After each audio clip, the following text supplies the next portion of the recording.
rubaiyat, mungkin khusus berdua ya. Yang kedua yaitu tentang haji dan umroh. Nah, mungkin saya cerita dulu dari haji dan umroh dulu gitu, Ustaz. Jadi ingat, jadi tidak hanya karena di rubaiyat itu ada sekolah haji dan umroh, itu bukan hanya semata-mata itu. Saya merasakan sendiri. Saya ini sama dengan para ustadz saudara. Saya tuh juga sebenarnya guru ngaji. Gitu ya sekalian. Jauh hari sebelum umroh tahun 2015, ya umroh 2015 itu sebelumnya itu kan kondisinya terus terang mengenaskan, Ustaz. Dan rata-rata, mohon maaf, rata-rata guru ngaji itu juga seperti menurut saya itu ya begitu. Artinya sudah berjuang, keluarkan tenaga, keluarkan pikiran gitu kan. Bahkan biaya dari dia sendiri, ngurusi pengajian di sana di sini gitu kan, ngurusi umat, datang ke sebuah pengajian ya nggak dapat apa-apa ibaratnya gitu kan. Seharusnya guru-guru ngaji yang seperti ini kan yang layak untuk berangkat ke tanah suci sebenarnya. Gimana tuh sekalian? Mereka ini kan orang-orang pejuang-pejuang hebat gitu. Panjenengan ini kan pejuang-pejuang hebat. Waalaikumsalam. Mantan berikir Ustaz. Nanya enggak? Betul belum kosong. Ustaz selamat monggo ngajeng mriki Ustaz. Ustaz monggo kademet Ustaz. Ngajeng mriki. Mereka jenengan adem niku mungkin enggak masuk angin mungkin. Ngajeng mriki. Angin mriki. Lagi malah masuk angin mungkin, Bos. Monggo Ustaz. Alhamdulillah wassalam. Monggo.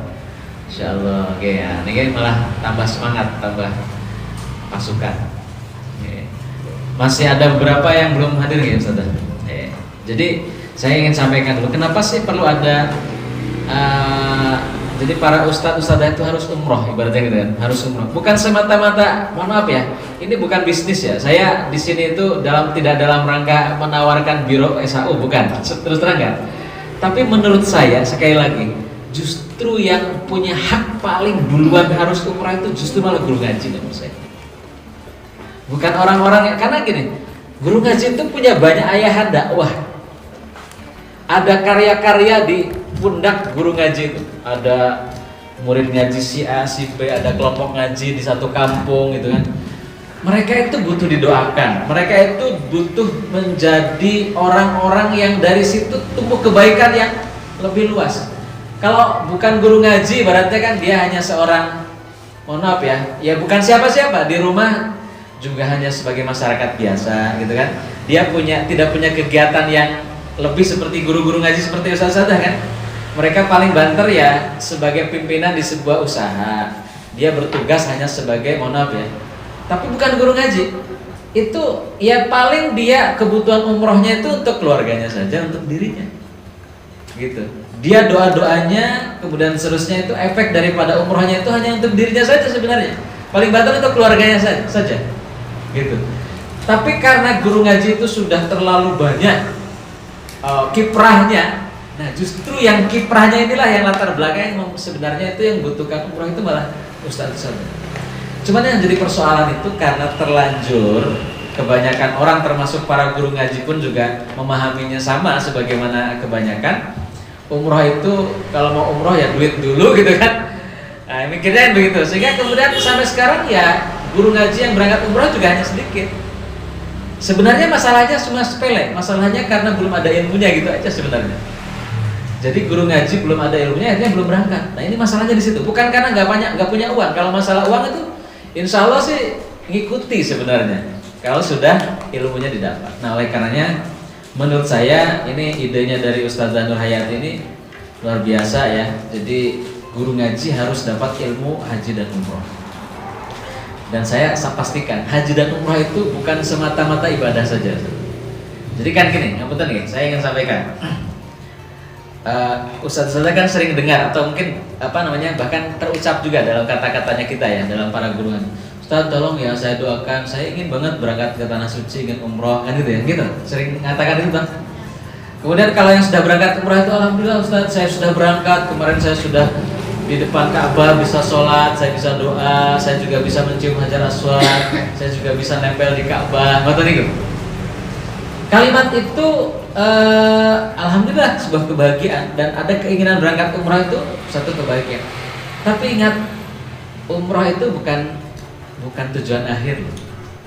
Jadi seolah-olah kalau sudah umrah itu kayaknya sudah selesai gitu, enggak gitu. Jadi kadang berpikirnya begitu, wah anugerah luar biasa ya kalau bisa umrah. Iya benar, tapi setelah itu terus apa gitu? Coba, setelah umrah itu ngapa gitu? Jadi kalau menurut saya itu umrah itu bukan hanya semata-mata ibadah. Umrah itu lebih pada sebuah fasilitas istimewa yang Allah berikan kepada kita, dan itu yang berhak untuk mengakses pertama itu justru malah guru ngaji. Karena yang paling tahu duluan agama itu malah guru ngaji dibanding murid-murid ngaji. Kan jadi kan ngajarin murid ngaji yang justru malah sudah pada umrah duluan kan.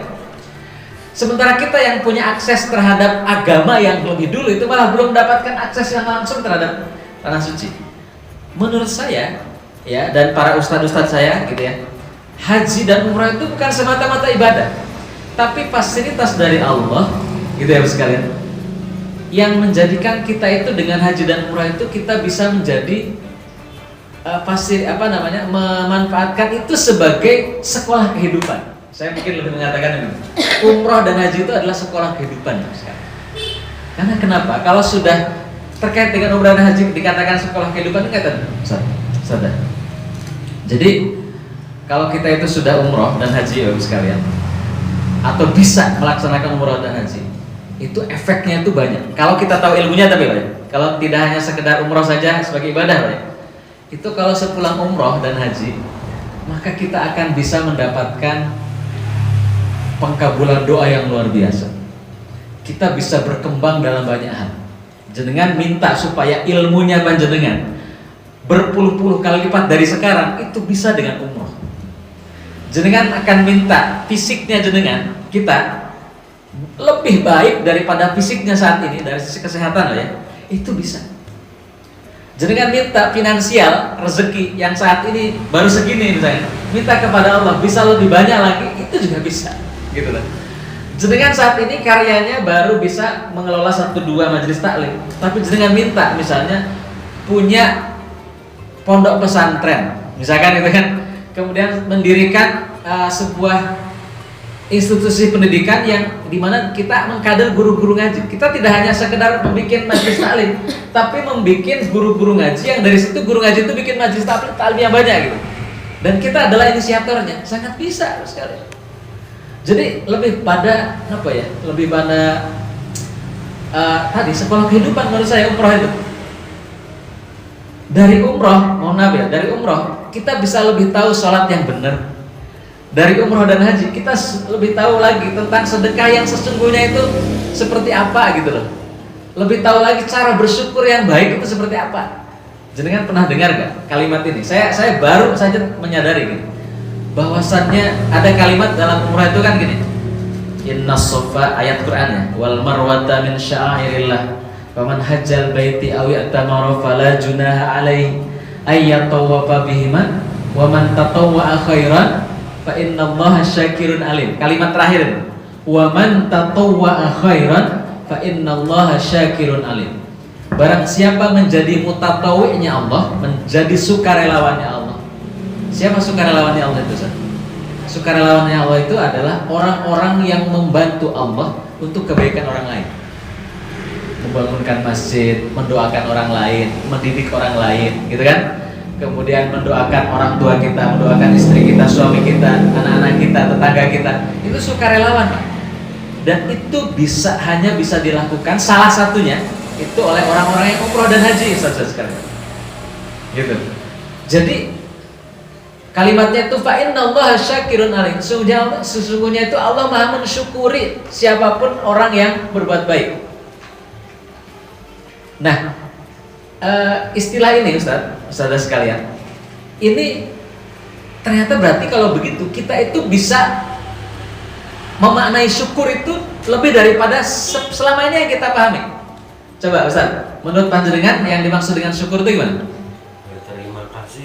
Berterima kasih kan? Misalkan kalau bersyukur itu kan misalkan kita kalau misalkan Allah memberikan nikmat kepada kita, cara berterima kasihnya misalnya dengan mengucapkan alhamdulillah. Apakah cukup dengan itu? Ya syukurlah, minimal dengan itu alhamdulillah.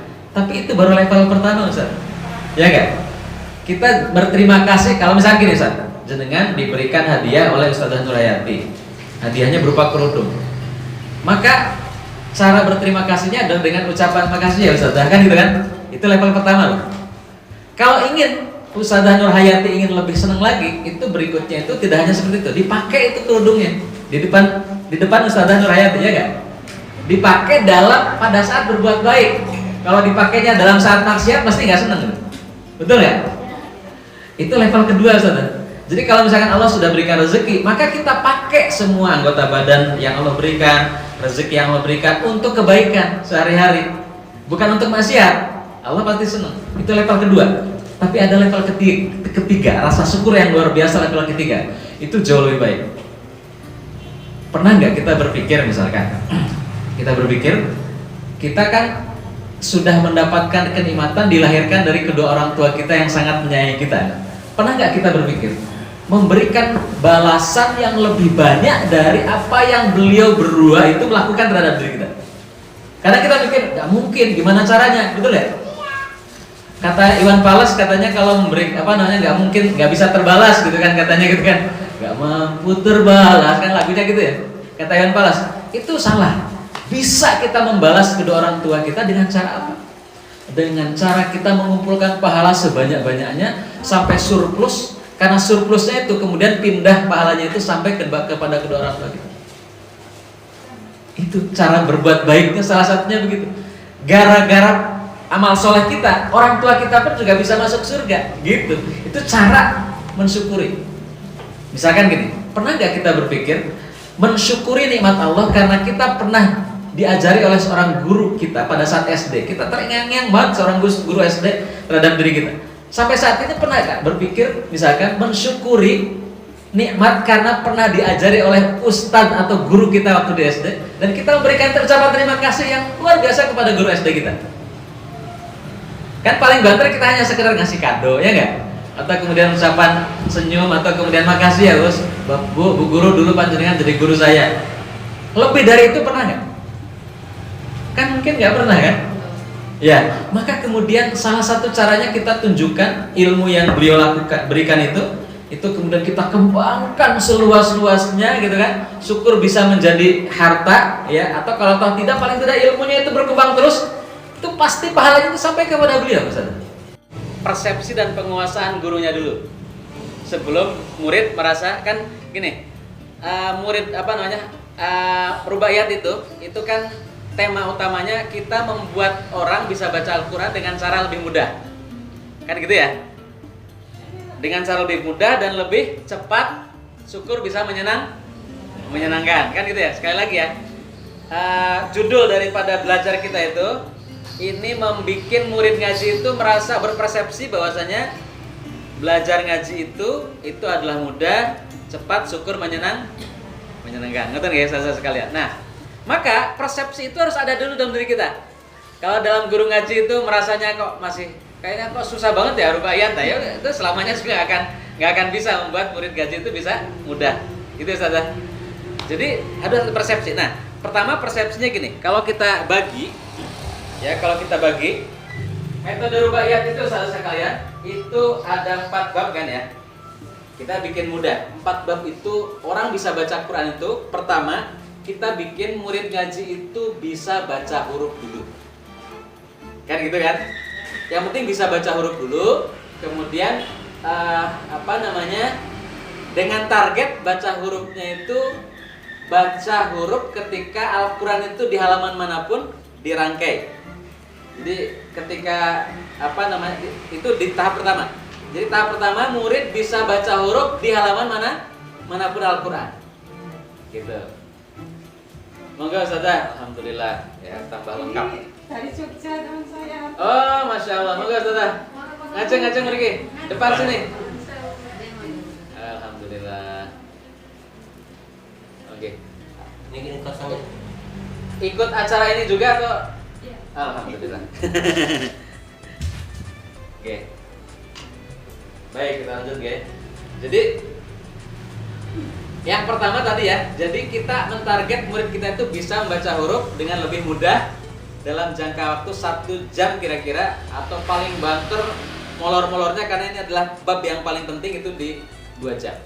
Itu kalau kita profesional ya, tapi kalau mungkin murid-murid ngaji yang di kampung mungkin tidak sampai sejauh itu karena biasanya waktunya juga kalau ingin bareng-bareng paling kalau misalnya 10 orang ya dibagi-bagi 10 orang itu di giliran ya satu orangnya paling banter dapat 15 menit gitu ya kan ya.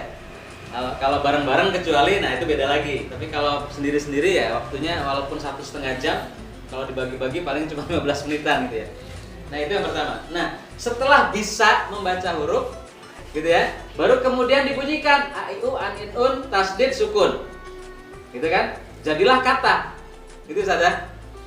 Ketika sudah jadi kata, saudara sekalian, ketika sudah jadi kata, kemudian yang berikutnya adalah kita gabung kata tersebut menjadi kalimat, gitu. Menjadi kalimat. Nah untuk menjadi kalimat itu nanti caranya adalah hanya ada 3 saja. Nanti kita harus tahu cara memanjangkan dan memendekkan. Kemudian harus tahu juga ada huruf-huruf ketika digabung kalimat itu yang kadang nggak terbaca, gitu. Dan yang ketiga ada bunyi yang juga hilang. Hanya itu saja. Apa namanya? Istilahnya itu ringkasannya. Nah, yang keempat baru setelah bisa membaca kalimat itu kemudian membaca ayat karena ayat itu adalah gabungan dari kalimat. Nah, ketika kemudian kalimat-kalimat digabung menjadi ayat, itu ada kaidah-kaidah. Gitu. Kaidahnya yang pertama ada ayat-ayat awal di 27 surat yang cara membacanya dengan cara berbeda. Nah, itu kan kaidahnya. Terus kaidah kedua cara berhenti. Cara menghentikan tuh gimana? Terus kaidah keempat itu ada tanda-tanda di tengah ayat. Gitu ada sakta, ada qaf, lam, ada shad lam, ada mim dan seterusnya gitu. Kan simpel dasar. Nah, itu yang kemudian ada dalam pikiran kita harus ada perasaan simpel dulu di situ.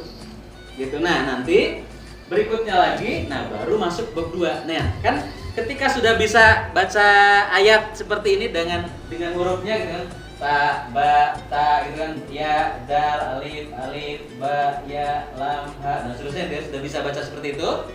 Nah, tinggal bagaimana cara membunyikannya. Kan gitu. Di bab 2 ini, nah kita akan bahas nih. Nah, di bab 2 ini adalah kita ingin membunyikan huruf yang dibaca tadi satu persatu. Dan ternyata bunyi ayat Al-Quran itu hanya ada 4 bunyi.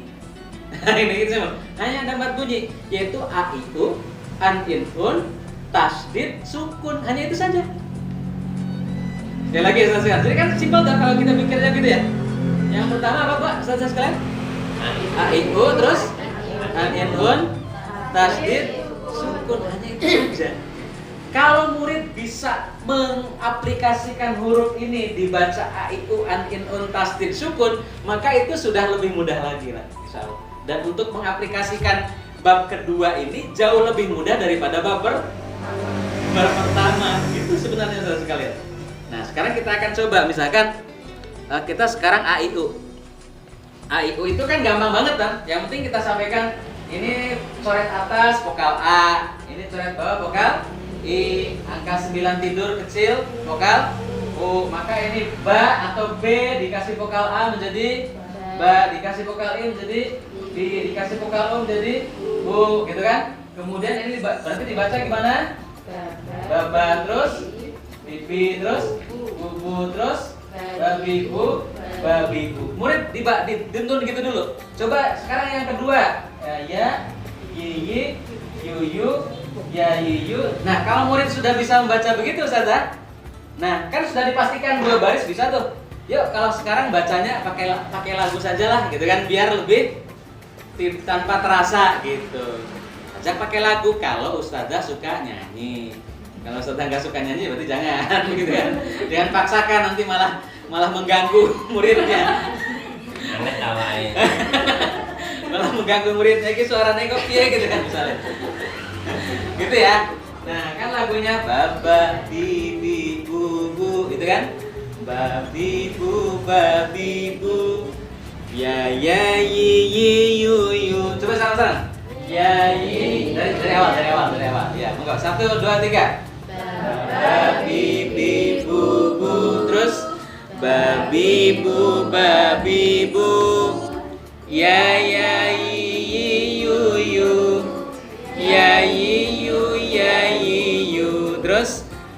direkam dulu semua Ustazah. Kan, karena kan soalnya kan orang lebih suka belajar yang sama-sama dulu gitu kan. Nggak campur aduk gitu loh. Yang sama selesai baru yang berikutnya gitu. Bisa dipahami sekalian ya. Nah, yang subbab B itu kan juga sama dengan A sebenarnya. Cuman bedanya an in un kan. Baban bi, lagunya juga sama kan gitu.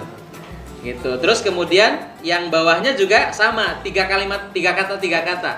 Kalau perlu, kalau mau mencontohkan nadanya juga sama kan, nadanya baban bibin bubun. Bawahnya nadanya bayanun sawaban sumunin. Nadanya sama kan, Ustazah? Nah, itu disamakan nadanya. Gitu kira-kira. Paham Ustazah? Paham ya? 2 bab caranya ngajarnya kira-kira begitu. 2 subbab bukan 2 bab. Nah, sekarang cara ngajar subbab C. Ya. Prinsipnya sama. Kita tuntun dulu logikanya gitu ya Ustaz sekalian. Sampai mereka masuk logika. Logikanya gini, Bapak Ibu, ini kan ketika membaca ayat-ayat dalam Al-Quran nanti akan ketemu tanda seperti ini. Ya, bilang itu ya. Kan seperti ini atau bentuknya kadang seperti ini. Jadi seperti huruf H tapi ujungnya saja. Ujung H, bukan bulan sabit tuh ya. Karena kalau bulan sabit itu adalah hot bacaan yang enggak standar. Itu hotnya Indonesia yang sebenarnya enggak standar. Hot yang benar itu bukan bulan sabit, tapi H, ujung H gitu ya. Ujungnya huruf H sebenarnya seperti ini. Nah, ini mati, tanda begini ini tanda H tapi kecil ya. H bulat tapi kecil. Nah, maksudnya mati itu gimana? Kalau saya sering mengilustrasikan, misalkan ini kan bunyi apa? Huruf apa? Ba. Mau bilang ba tapi tidak jadi karena mati, jadi kebelebekan gitu kan. Ya, jadi i. Ya gitu kan. Nun jadi en. Ta jadi at. Sa jadi es. Nah, gitu kira-kira gitu. Nah, itu logikanya masuk dulu situ. Kemudian tahap berikutnya, sekarang coba Bapak Ibu. Ini kan ba vokalnya U tadi bacanya gimana? Bu. Tambah ba. Ba mati itu bunyinya gimana? Up. Bu tambah up jadi bub. Nah, gitu ya. Cara ngejanya gitu. Bu tambah up jadi bub. Nun vokalnya. Coba bersama-sama Ustaz. Bubenun ibnin babenan mubenan bainun mubnin baunan mibenan yunun yinin yainan